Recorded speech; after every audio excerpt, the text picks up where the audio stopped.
Fui salvado por Dios para hacer grande a América otra vez, ha dicho Trump. Las palabras no son inocentes, nunca lo son cuando el poder empieza a justificarse a sí mismo como destino, como misión, como mandato divino. Porque un dictador no nace de la nada, se construye, paso a paso, crisis a crisis. Un dictador ama el caos, lo necesita. La crisis es el combustible que moviliza a su base, el marco perfecto para dividir el mundo entre leales y enemigos. Estamos siendo invadidos desde dentro, repite Trump, y cuando el miedo prende, los límites empiezan a parecer obstáculos prescindibles. Se prueban las costuras del sistema. ¿Qué puedo decir? ¿Qué puedo hacer? ¿Qué puedo ordenar y que nadie se atreva a detener? Deberíamos usar algunas de estas ciudades peligrosas como campos de entrenamiento para nuestro ejército, ha dicho Trump. Deberíamos utilizar algunas de estas ciudades tan peligrosas para entrenar a nuestro personal militar. No la Guardia Nacional, el ejército. No es una frase aislada, es un ensayo general. En 6 episodios vamos a explicarles cómo ocurre esto, cómo una democracia empieza a deformarse desde dentro. Lo que Trump está haciendo con los Estados Unidos de América no es una conspiración improvisada, sino algo mucho más inquietante, una receta, probada, repetida, eficaz.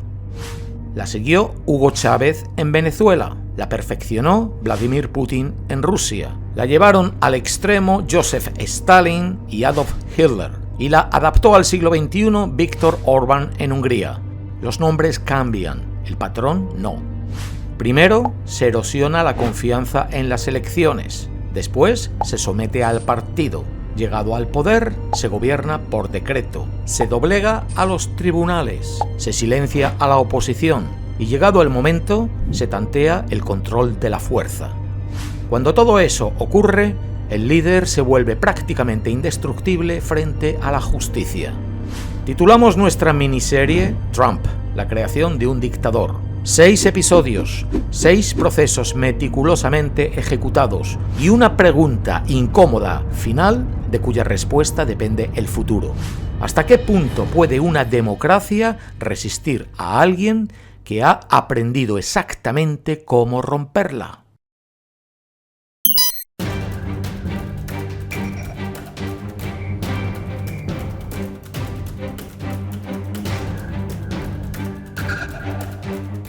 La creación de un dictador. Primer proceso, secuestrar un partido.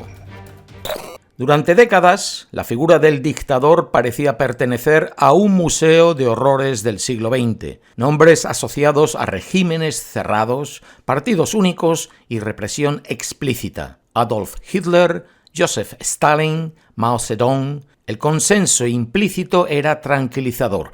Esas historias no se repetían en democracias consolidadas, pero el siglo XXI ha ido erosionando esa seguridad. Nuestro punto de partida es incómodo pero esencial. La dictadura ya no entra en las democracias con tanques, sino con votos, y, cada vez más, con líderes que se presentan como hombres fuertes capaces de curar una sociedad enferma. Rusia con Vladimir Putin, Venezuela con Hugo Chávez y después Nicolás Maduro, Hungría con Viktor Orbán. La lista crece y lo inquietante no es solo su extensión, sino su traslado progresivo al interior de regímenes formalmente democráticos. El hombre fuerte moderno no siempre se presenta como dictador. Al contrario, suele afirmar que actúa para salvar la democracia. Desconfía de expertos, desacredita instituciones y vende la idea de que solo un liderazgo personal, decisivo y sin ataduras puede arreglar el sistema. Necesitáis a alguien fuerte para que las cosas funcionen. Es el mensaje recurrente, envuelto muchas veces en lenguaje populista. Este cambio no es casual. Tras el final de la Guerra Fría, los viejos modelos autoritarios, dictaduras militares o partidos únicos comunistas entraron en declive. En su lugar emergió otro tipo de régimen, la dictadura personalista, centrada no en una ideología cerrada, sino en la figura del líder. Y aquí entra en juego un factor decisivo, el nuevo ecosistema mediático. Hoy un aspirante al poder ya no necesita necesariamente una maquinaria partidista sólida. Puede construir una base directamente a través de redes sociales, medios alternativos y comunicación directa con sus seguidores. Puede rodear al partido en lugar de conquistarlo desde dentro. El debilitamiento de los partidos tradicionales no es un efecto secundario, es una condición previa del nuevo autoritarismo. Una advertencia temprana de esto la vemos con Nayib Bukele en El Salvador, un líder sin gran experiencia política que crea su propio movimiento, gana usando redes sociales y una vez en el poder empieza a desmontar uno a uno los frenos institucionales. Primero los tribunales, luego la oposición, finalmente el propio concepto de elecciones libres.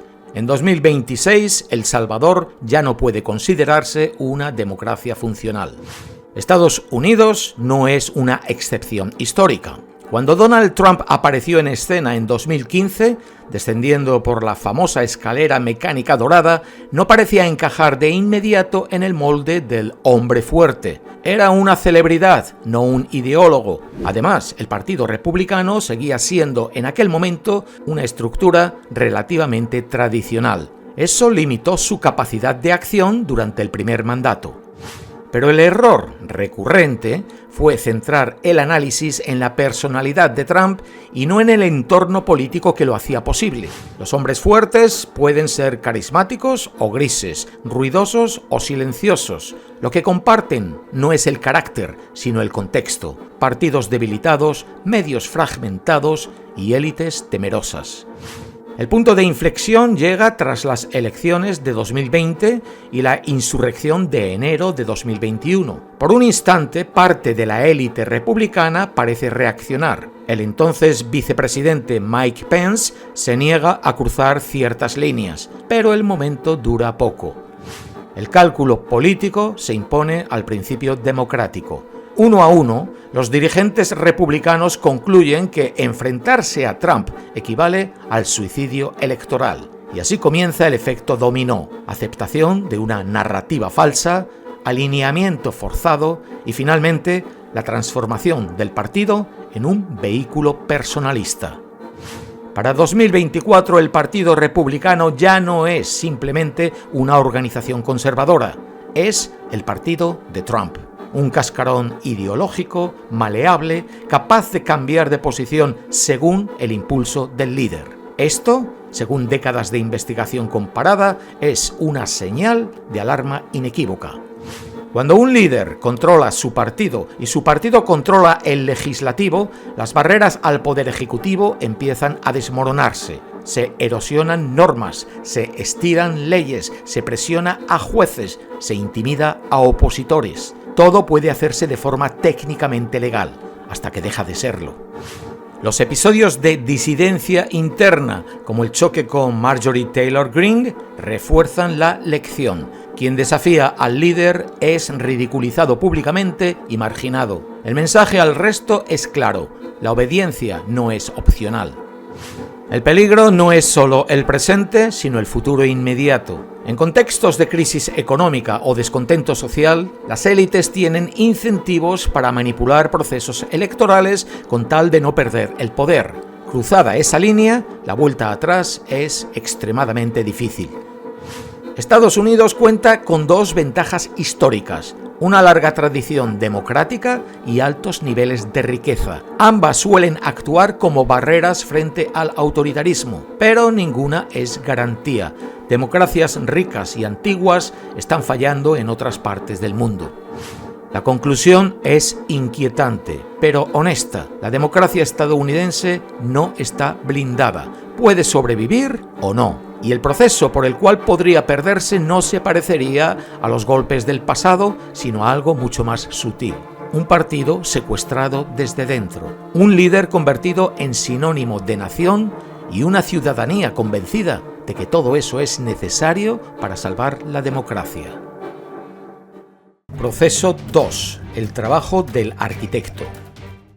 Los dictadores rara vez gobiernan solos. La historia insiste en desmontar ese mito romántico del líder todopoderoso que asciende únicamente gracias a su carisma o a la furia de las masas. Detrás de cada figura autoritaria hay casi siempre un perfil menos visible, menos teatral, pero infinitamente más peligroso: el arquitecto, el que conoce las reglas, el que sabe cómo torcerlas, el que entiende que el poder no se conquista solo con discursos, sino con estructura. En el caso de Donald Trump, ese arquitecto tiene nombre y apellido: Stephen Miller. Oficialmente, su cargo suena burocrático y anodino: subjefe de gabinete para la política, pero dentro de la Casa Blanca su influencia es tan profunda que algunos lo describen directamente como el primer ministro. No es un cargo electo, no rinde cuentas ante el público y, sin embargo, pocas decisiones llegan al presidente sin pasar antes por sus manos. Stephen Miller no llega tarde al trumpismo, llega pronto, muy pronto. En 2016, cuando Trump aún era visto como un cuerpo extraño dentro del Partido Republicano, Miller ya estaba allí. Procedente de la oficina del senador Jeff Sessions, un pionero del endurecimiento migratorio, Miller encontró en Trump no solo un candidato, sino un vehículo, una figura con instinto, con magnetismo, pero sin interés por los detalles, exactamente el tipo de líder que necesita un arquitecto. A diferencia de otros personajes del entorno de Trump, algunos hoy aliados, otros ya caídos, Miller nunca se fue, no discutió, no compitió, no intentó brillar más que el presidente. Su estrategia fue otra: lealtad absoluta hacia arriba y control implacable hacia abajo, una combinación clásica, casi de manual, en la historia del poder autoritario. Miller entiende a Trump como casi nadie más. Sabe cuándo hablar, cuándo callar y, sobre todo, cómo convertir impulsos vagos en políticas concretas. Trump se interesa por el poder. Miller se encarga de entregárselo empaquetado y listo para usar. Su talento central no es solo jurídico o estratégico, sino retórico. Miller es un comunicador extraordinariamente eficaz. Durante años ha perfeccionado una habilidad muy específica: hacer que ideas radicales parezcan simples, razonables, incluso inevitables. Ideas que en otro contexto sonarían extremas, él las presenta como sentido común: orden, seguridad, civilización. En uno de sus discursos más reveladores, Miller llegó a advertir: no tenéis ni idea del dragón que habéis despertado, ni idea de lo decididos que estamos a salvar esta civilización, a salvar Occidente, a salvar esta república. No es solo retórica inflamatoria, es una declaración de proyecto político. Para Miller, el núcleo del poder pasa por decidir quién pertenece y quién queda fuera, quién es americano y quién no. De ahí su obsesión con la inmigración, con la ley de insurrección, con la expansión de la autoridad presidencial bajo el concepto de poder plenipotenciario, poder sin límites reales. El comentarista Tucker Carlson lo definió hace años como el arquitecto intelectual de la insurgencia contra el Partido Republicano. No exageraba. Miller no solo ayudó a Trump a tomar el partido, ayudó a rediseñarlo desde dentro, desplazando viejas élites y reemplazándolas por una lógica de obediencia personal y guerra cultural permanente. Lo inquietante no es solo cuánto poder tiene Miller, sino cómo lo ejerce. Según múltiples perfiles internos, casi ningún memorando, orden ejecutiva o decisión clave sale de la Casa Blanca sin su impronta. Su estilo es reconocible: lenguaje duro, enemigos bien definidos y una expansión constante del margen de acción presidencial. Históricamente no es una figura nueva. Estados Unidos ya ha conocido arquitectos del poder en la sombra. Karl Rove lo fue para los Bush. Dick Cheney lo fue desde la vicepresidencia, impulsando la teoría del ejecutivo unitario y consolidando un poder presidencial que hoy Trump explota sin complejos. Pero incluso comparado con ellos, el alcance potencial de Miller podría ser mayor. El historiador Timothy Snyder ha ido más lejos, trazando una comparación incómoda, no ideológica sino estructural, entre Miller y el stalinismo. La analogía no se basa en doctrinas, sino en la forma del poder, en la figura del burócrata no electo que entiende el sistema mejor que nadie y sabe cómo sobrevivir e incluso prosperar si el líder visible desaparece. Cuando Stalin consolidó su poder tras la muerte de Vladimir Lenin, lo hizo porque llevaba años tejiendo redes, controlando procesos y aprendiendo los mecanismos internos del partido. Pensar que el trumpismo desaparecería automáticamente sin Trump es, como mínimo, ingenuo. La arquitectura ya está construida. La pregunta clave, entonces, no es si Trump es autoritario, sino quién hace posible que lo sea. Y aquí la respuesta es clara. Sin Stephen Miller, Trump no tendría hoy el mismo poder. Tendría carisma, tendría instinto, tendría ruido, pero no tendría el grado de control, disciplina institucional y consolidación autoritaria que ahora define su presidencia. Miller aprendió las lecciones del primer mandato y, a diferencia de otros, no las olvidó. Las está aplicando con método, paciencia y una ambición que no necesita escenario, porque los arquitectos no buscan aplausos, buscan permanencia.